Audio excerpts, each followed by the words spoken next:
หิวทุ่งป่าไปใช้บ้านนี่เฮ้ย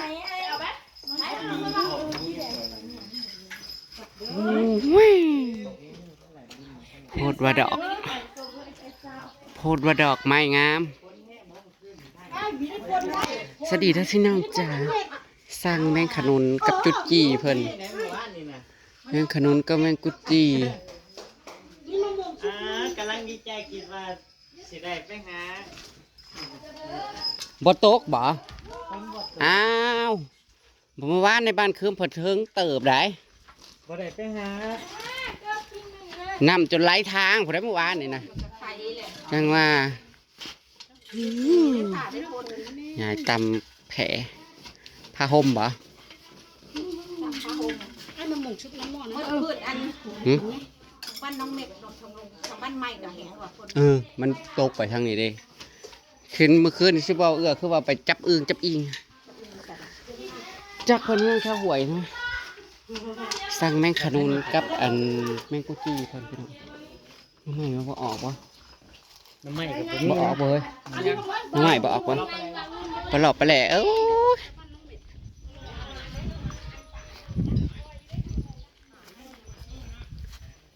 โอ้บางแน่นี่โปรโลเปลอยู่นี่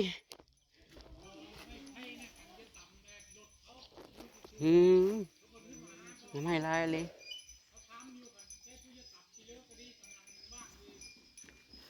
ลายอะไรล่ะหุ่นก่อนนี้ก็ลายแหนงกำลังขึ้น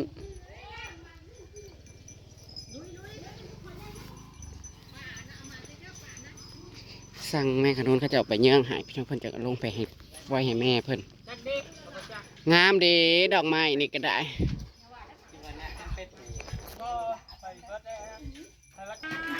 มาโอ้ยกินอีหยังบาดนี่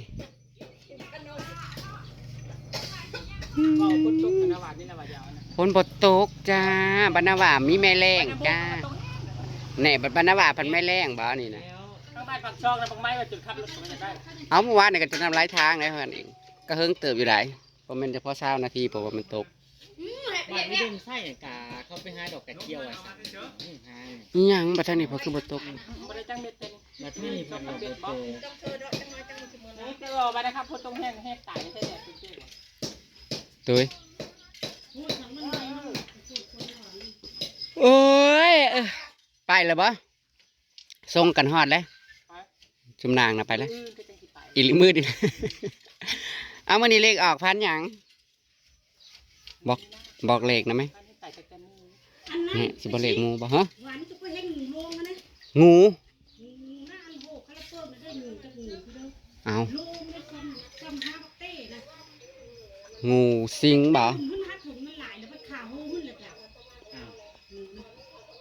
หุยบ่เป็นงูจกอ่างบ่จิบ่ลายไปทางหัวดำงูเห่างูจงอ่างอะไรเนาะงูสิงเนี่ยนะ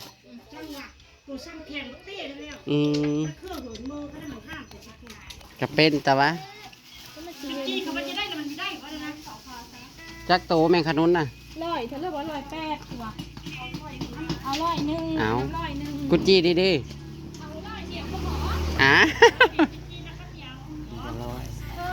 ร้อยเดียวเมื่อทันเอาเฮือซื้อเอาไปแกงเส้นไม้ขอบคุณหลาย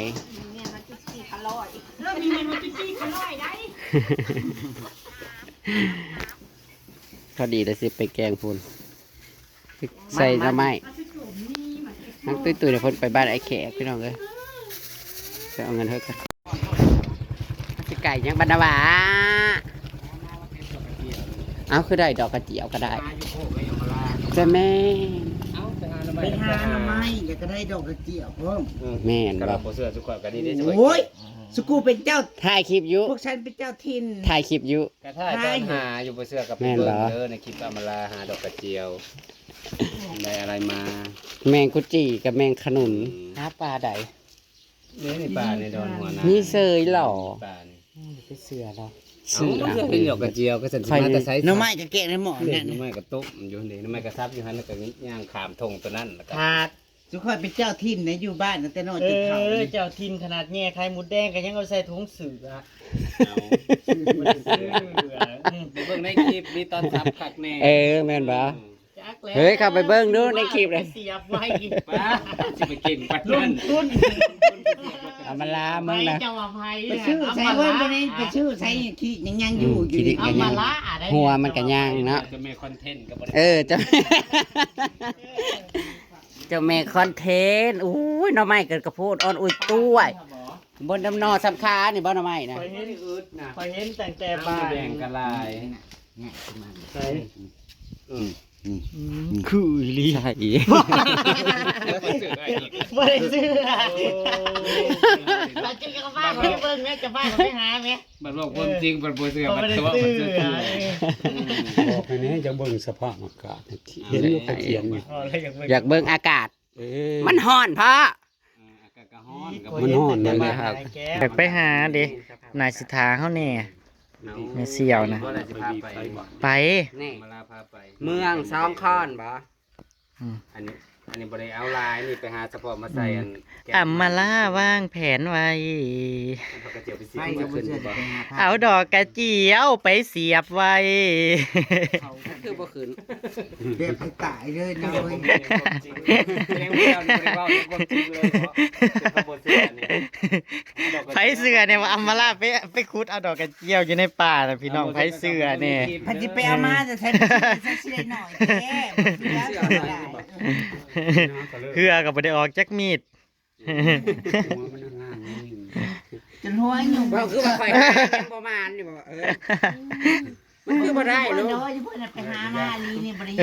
อันนี้หันไปหาไม้ลีสข่อยนั่น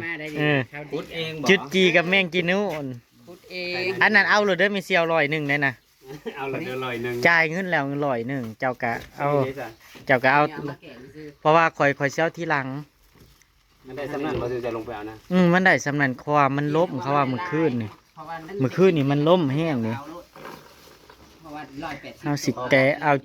แกงหน่อไม้ใส่จุดจีพี่น้องใส่จุดจีใส่ดอกกระเจียวนะพี่น้อง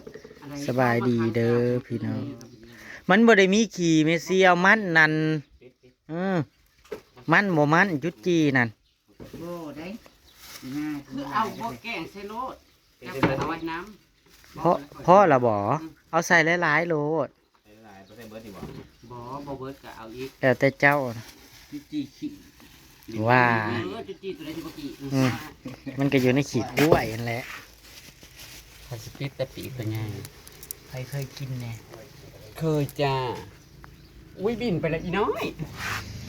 ว้าวก็ว้าวน้องงามดอกกระเจียวกำลังออกเลยนี่กำลังถอดยอด เอาดอกกระเจียวหัก กำลังแซ่บเลยนี่พี่น้องเมื่อคืนมื้อวานฝนตกแห้ง ตกข้างบ่แห้งแต่แถวหน้าพวกน่ะแห้งๆแต่หน้าพวก ๆกินแล้วเขาก็ใส่เมเซียวผ้าไปหาพี่น้องใส่เมเซียวมาลาบผ้าไปหาเนาะ เนี่ยหมูแดงแล้วก็มีนี่หางหมูแดงแล้ว ห้างหมูแดงก็ร้ายบ่โอ้ยพุ่นเด้ ห้างน้อย พี่ภาษาเก่าได้จะกาเก่าบ่พี่ภาษา จักแล้วก็บ่เคยเขาบ่ทันเคยเข้ามาป่าแถวนี้จักเทื่อ ประสาทในสงคราม เอามันบ่แม่น เอ้าได้เงินที่คนตกแทนเขาพังแทนเบิดนี่โดนตัวนี้นะแมนเบิด แม่นบ่นั่นแหละพี่น้องป่าตัวนั้นพี่น้อง อันเขาเฮียงกันอยู่นี่ เมื่อก็รุ่นน่ะเมื่อก็บ่ได้พวกปฏิการบ่เลย เกิดบ่ทันเห็นแต่คุ้มเขา กายก้อน เขาตายก่อนถ้าเกิดท่านก็ได้บัวทหารแต่ว่าอำมาลากัน เกิดมาประคับ เขาก็ตาย เว้าก็เว้าเนาะอัมมาลาบ่ได้ผัวทหารจักคนเลยพี่น้องผัวปฏิการก็บ่ได้ โอ้ยเนาะสมัย พ่อ พ่อบ่ได้ตาย ไปฮอดทีมฮอดแดนได้พี่น้องแต่ว่าผัวทหารบ่เคยได้จักเทื่อ สมัยตะกี้เนาะเขาบ่ได้มีลูกสาวหลายละกะอะไรเสื่องอะไร หน่อไม้เอาในก้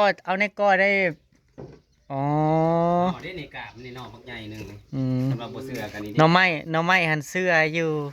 หน่อไม้เพราะว่าเห็นหั่นนะพี่น้อง เสื้อข้าวบาทก็สิน้อยแต่บ่ เพราะว่าข่อยเห็นมันเกิดตอนนั้นหน่อไม้ในก้อยแก้วพี่น้องแต่ดอกกระเจียวนี่บ่ต้องเข้าไปเบิ่งคลิปแม่เสี่ยวก่อน ตัวจริงมีแต่หยังมีแต่แนวใหม่ๆสดๆเลย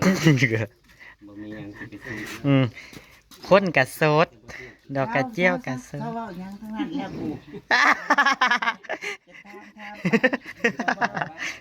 เสื้อแหละเมสซี่เอาคอยเว่าเรียนซื้อๆว่าเจ้าบ่ได้ คอยเสื้อเบิดนั่นแหละเมสซี่เอานั่นหากินกับเก่งเอาอืมหาดอกกระเจียวน่ะกับเสื้ออยู่เฮากับแกงเว้าจังสั่นนั่นแหละให้มันเป็นสีสัน เบิ่งในคลิปอามาลาเด้อคันว่าบ่ซื้อ เดี๋ยวกับว่า ว่าเรากับมานั่งเฮ็ดกีบปิดกันจนดอกกระเจียวเลยนะ ผลใหม่ ดอกกระเจียวป่าใหม่พ้นใหม่พี่น้อง แต่ทางบ้านตื้อๆบ่มีพ้นจ้ากะมีดพี่น้องคอยลดรุ่นมื้อวานคอยคิดคอยดีใจเอาหอยพี่น้องคอยสิได้ไปหาดอกกระเจียวผัดไปผัดแห้งกระแดงนี่พี่น้องฝนบ่มีจักมีด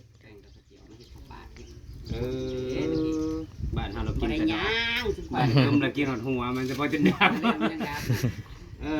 มันเฮากินแต่ดอกก็ยังดับ เบิ่ เลย งคันย่างมันละกาถือกระสอบไปคนเต็มป้าไปหาครูดอกกระเจียวกระดับแต่ว่า แต่บ้านนั้นจังโพดกินหอดหัวบ้านเฮาเพราะว่ากินแต่ดอกมัน แป้ง ก่อนหน้านี้มีเพิ่นคอมเมนต์เข้ามาบอกว่า อยากรู้ว่าบ่าวแก้วโสดไหมเพิ่นว่า โอ้ย ไม่โสดค่ะ ตอบให้แน่ เพื่อนฉันขอตอบแทนค่ะไม่โสดนะคะ ครับ ขอบคุณนะคะที่รักที่รัก เห็นคอมเมนต์เข้ามา2-3คอมเมนต์อยู่ อามาลาจะโสด อำมาละโสดบ่ โอ้ยโสดกระซ้ำบ่โสด แน่ แล้ว คุ้มเครือได้จ้าเว้านะ คือสิว่าจังซะ เธอคุ้มเครือได้ เว้ากับหันหน้าขึ้นมา แฟนกับจักแมนหรือบ่ ท่านใด อยากว่าโสดปกติว่ามีแฟนอยู่ ว่าโสด อยากยืนยันอยากยืนยันใน FC เจ้าอย่ามาเว้าคือลูก เจ้าอย่ามาเว้าคือลูกไอ้แขกได้เกือบรับ นอนก้นสอดๆแล้วบอกว่าข่อยเกือบรับแล้วอ่ะ ไปเสือก เสือบไป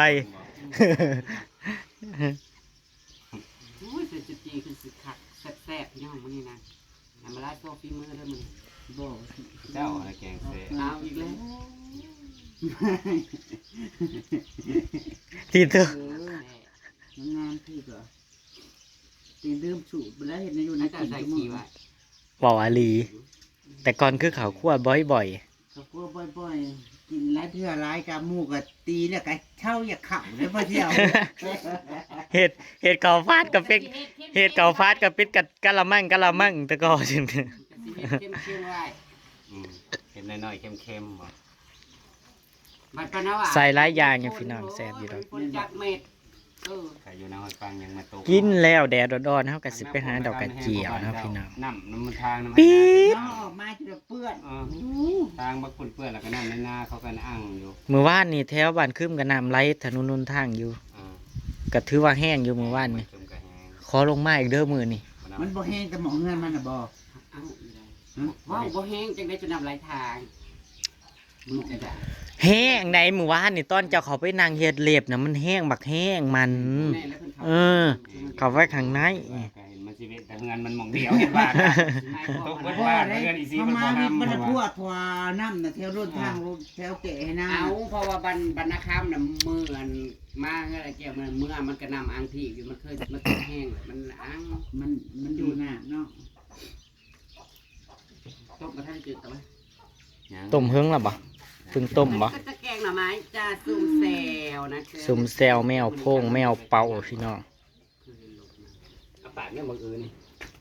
ปี๊ดดอกกระเจียวกำลังอีนั่นเนาะมันกำลังโผล่ เองจากสวน ใส่หมักอื้อนั่นพี่น้อง มาจากสวนน่ะมาลาถึงแต่มื มันอีหลีใดหมักอื้อมาลาน่ะมัน มาถึงกันที่น้ำมวยนึง มื้อน่ะรอบนั้นข่อยซื้อน้ำไอ้เลิศน่ะ ที่ซื้อลงเมื่อบ้านนั่นปี๊ดหวานอีหลีหวานเพราะว่ามันอีหลีหมักหน่วยน้อยๆก็มันหมักอื้อนั่น เลี้ยงแสลงบอม มองกรันโตม นะมาใส่ยาแล้วก็มาเล่นน้ำแก้วอยู่บ้านน้าฝั่งนี่ตัวอยู่ในเทียงน่ะเดี๋ยวก่อน ต้มอึ่งบ่ เงื่องดิ ว่าอะไรต้มอึ่งอันยังเด้ กูได้ไปเยือง เจ้ากินอึ่งบ่อามาลากินบ่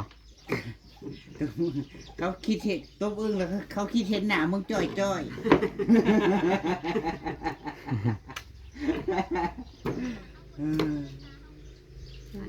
อึ้งน่ะมันคือมึงน่ะบ่ได้คือมันดอก เป็นกำแพง เป็นใดมึงก็ต้มมันแล้วเป็นใดมึงก็เป็นเอื้อยมันอยู่ดีมึงได้กินมันเดี๋ยวออกไปเดี๋ยวออกไป อึ่งน่ะสำคัญด้วยจ้าถึงสิอยู่ในหูเขาก็ไปก้นหายอมมันเป็นเกิดจะได้ค่อยๆให้เป็นอึ่ง เกิดเป็นอึ่งหันดีแหละเนาะ สวยบ่ บ่าวเอื้อก็ไปเยื่อมขึ้นเพิ่นก็ได้หลายอยู่เลยพี่น้องไปขับไปเบิ่งในคลิปเพิ่นบ่บ้านนาว่าบ่มีฝน เอาแล้วนะ บ่มีฝนเลยมื้อวานที่มันตกทั้งเขตเฮานั่นทั้งบ้านน้ำว่าบ่มีฝนกันนั่นแหละข่อยดีใจมื้อวานข่อยเห็นว่าข่อยสิได้ไปหาดอกกระจงกระเจียวนะผัดว่าบ่มี ของทางหอยแดงนั่นก่อนกายเนี่ยเห็นต้นเห็นยังมันหลายเลย ต้นหลายอยู่ทั้งบ้านน้ำว่าถ้าฝนตกน่ะแต่ว่าฝนมันบ่ตกนี่ดิมันมาออกทางนี้ก่อน เราก่อนให้ก่อนจึงท่านี้ท่านี้ไปเบิ่งไปน้องไปน้องนี่โง่เจียจะตักหานี่ชูเฮ้ย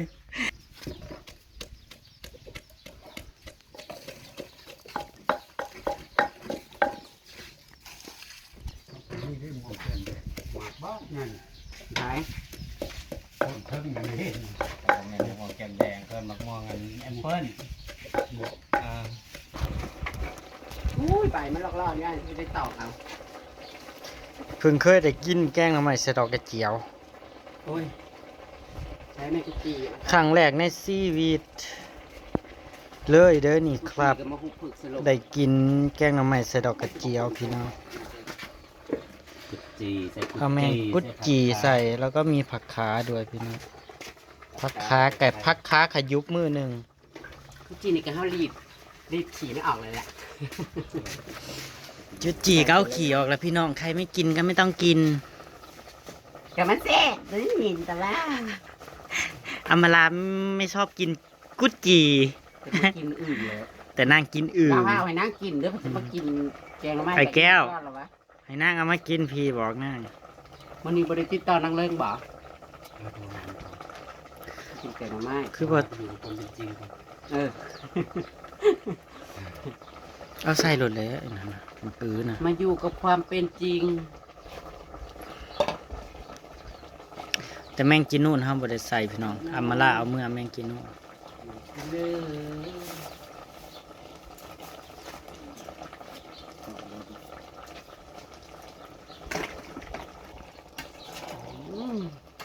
มันสิหน่อยนะเฮ้ย น้ำหน่อยแห้งก้อยเขาวเบื่อนั่นก้อยเขาวเบื่อนั่นใส่ ก่อนจะปล่อยลูกแต่ว่าไม่ใส่เพื่อเขาเบื่อไม่ใช่คนติดถ้วย ค่อยๆบกคิดอยากแกล้งหน่อใหม่ได้เหมือน จะคิดอยากอะไร โอ้มันกระทินต้นอะไรอีหลีคิดว่ามันกระทินต้น แกงหน่อไม้ใส่แมงกุดจี ใส่ดอกกระเจียว แกล้งหน่อใหม่ซุ่มเพิ่นน่ะใส่ที่ละย่ามละย่ามเขาวเบื่อก็ใส่แตอันนั้นอีก ผมไม่เป็นซาลี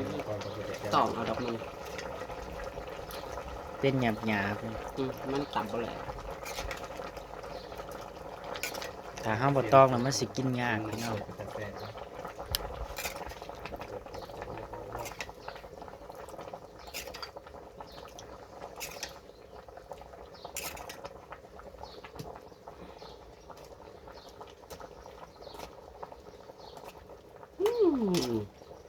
บอกเก่งให้ทั้งขีมันเป็นสีแซ่บว่าฮะ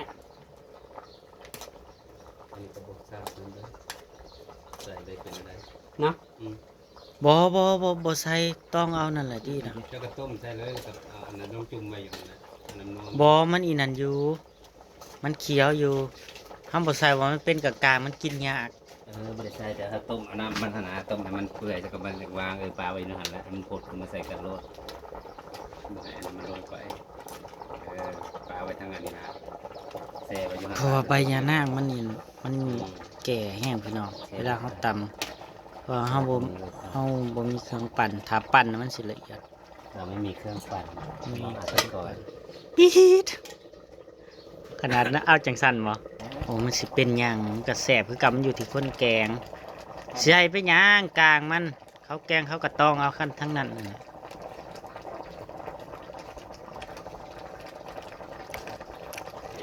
เสียงผดนะเสียงผดแบบว่าน่ากินแห้งเสียงผดนะเอาเฮ้ยลูกโดดใส่อยู่บ่ มันบ่ขุ่นเลยเท่ากับบ่ใส่ ยังว่าแซ่ไว้ก่อนมันกำลังสิเปื่อยเด้ กันสั่นก็ใส่รถนะ จะสิตอกไปยัง สิต้องแต่แรกเห็นหยังใส่เบิดโลด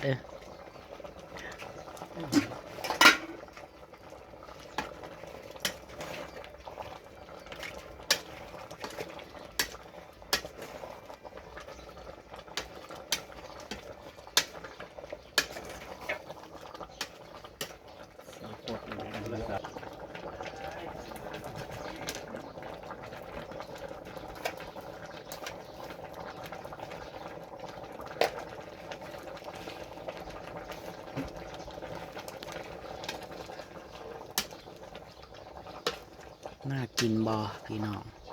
เฮ้ยเอาลูกโดดใส่เนี่ยเฮ้ย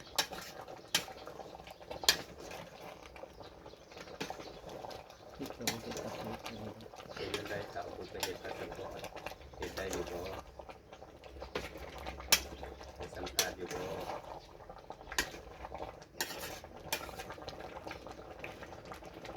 บวบว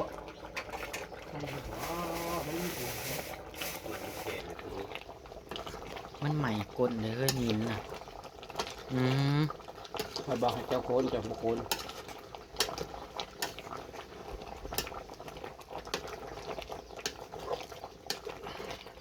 แซ่บปลาล้ำปลาเหลือพี่น้องแซ่บอีหลีรอกินตอนเที่ยง สินเจ้าจีกระดาวมากินแกงหน่อไม้นี่โทรหากันยากติดต่อยากปันรัฐมนตรีนี่มาไว้ เออไปเอ็ดปีเลยตกกล้าบ้านเขาบ่เลยไร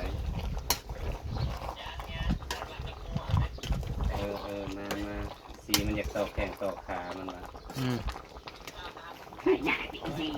เอียมมาลามันกำลังเอียมมาลากับกำลังสิมาให้มันแววเอาตัวบ่หรือหน้าใดหรือตัวสิมาเองจ้าที่ตัวให้เอียมมาลาเมื่อจากไปเงินมันอะไรไม่หมดต่อมา ถ้าพักกันยังแข็งมียุ ผักบอใส่ผักขาว เจออาวุธมานำเด้อ มีมีดมีมีด ใส่ผักสะอมลงไปพี่น้องหรือว่าผักมาลายาดนั่นแหละพี่น้องผักมาลายาดเอ้าผักขา เวลาเจอกันก็ขาไง ขาขา ขาผักขานะพี่น้องอุ้ยหอมแห้งดี อยากจะได้นะ ความ เสื้อจะอยากแกงลำไม้ อยากตำว่าแกงสะจุดจีของหมักคุณ แม่สมบูรณ์เลยว่าบ่ แสบขนาดนี้ยังสิบกอยากเนาะพี่น้องเบิ่ง แย่งแล้วเลยได้นี่มานี่โมเรื่องกำลังจะมานี่ ไม้สิบเบิ่ง เป็นซิมเลยนี่ อ่ะพี่น้องเอ้ย เดี๋ยวถ่าย ไปสิเก็บภาพบรรยากาศไว้ซ้ำนี้ครับพี่น้องเพราะว่าล่อไม่เสียมาล่ามากอยู่พี่น้องเสียมล่าเพิ่นยังไปกิน ความเสี่ยงสูงตั้งลุ่มๆรถอยู่ก็ตั้งอยู่ข้างเตียงก็ได้ นอกก็บ่ได้กิน ชมมันชมนี่ เพิ่นยังไปกินต้มอึ่งกับสวรรค์อยู่พี่น้องอยู่เทียงหน้าเพิ่นเนาะพี่น้อง หัวแมงกุดจี ติดตามคลิปหน้ากันแล้วกันเนาะพี่น้องไปแล้วพี่น้องสวัสดีครับผมบ่าวแก้วเพิ่นสิขัวแม่งกุดจีต่อพี่น้อง